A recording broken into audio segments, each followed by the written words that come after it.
Welcome back. In the last video, we learned how the after advice works. We saw that it executes after the target method finishes, whether the method completes successfully or throws an exception. But what if you want to perform some action based on the method's return value? Can after do that? The answer is no. After doesn't give you access to the method's return value. For that, Spring provides another advice called after returning. In this video, we'll learn how after returning works, how to capture the return value, and how to use it inside your Aspect. So, let's get started. Just like in the previous video, I'm going to use the same project. So, if you haven't watched the previous video yet, I highly recommend watching it first because I'll be continuing from where we left off. Now, let's open the process payment method. At the moment, this method doesn't return anything. But since we're going to learn after returning, we need a method that actually returns a value. So, I'll change the return type to int. And for this demo, I'll simply return 10.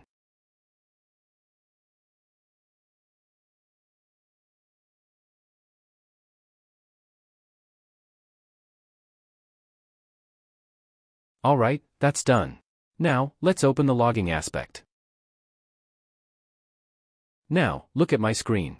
You can see that I've already written the point cut expression.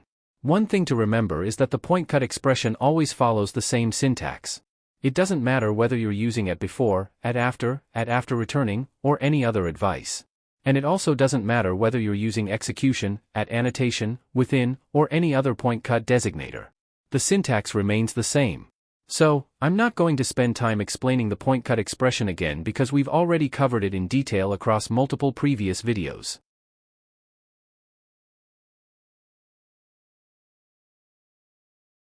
Now, look at my screen. In the previous video, we used after. This time, we simply replace it with after returning.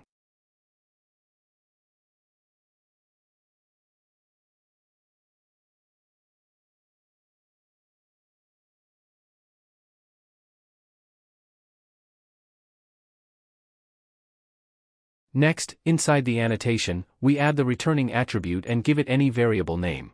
I'll use result.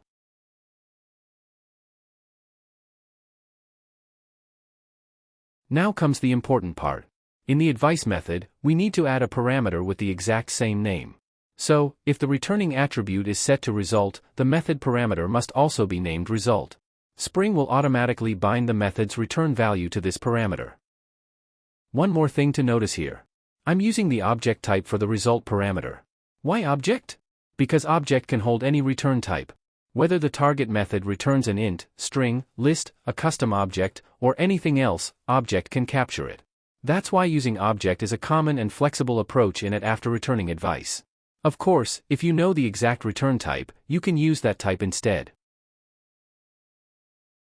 Alright, now let's print the result.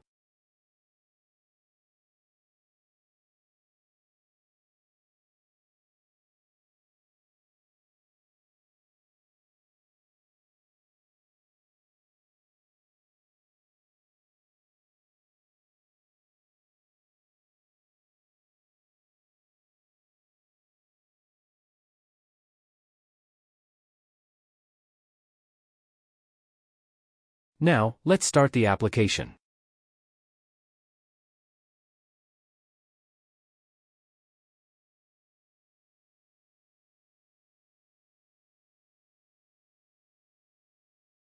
Hit the API.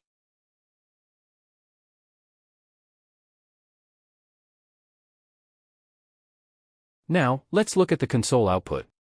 Notice the execution order. First, the log from the process payment method is printed. After that, the log from our aspect is printed. And if you look closely, you'll also see that the aspect has printed the response returned by the process payment method. That's because after returning automatically captures the method's return value and passes it to our advice. This is exactly why we use after returning whenever we need to work with the returned result. Now, here's another interesting question. We already know that after is executed even if the target method throws an exception. But what about after returning? Will it also be triggered when the method throws an exception? Let's find out. Now, let's modify the process payment method. This time, instead of returning a value, I'll throw an exception. Let's run the application and see what happens.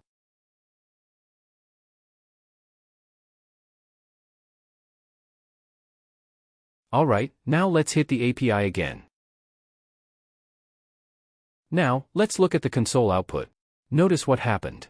This time, you can see only the log from the process payment method, followed by the exception stack trace. But there's no log from our aspect. Why? Because after returning is executed only when the target method completes successfully and returns a value. If the method throws an exception, it never returns a result.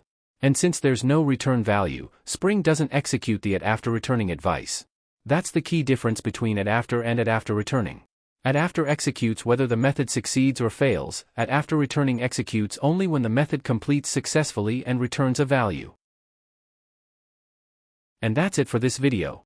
I hope you now have a clear understanding of how after returning works and when you should use it.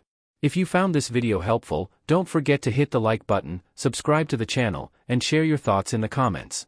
If you have any questions or topics you'd like me to cover next, let me know in the comments. Thanks for watching, and I'll see you in the next video.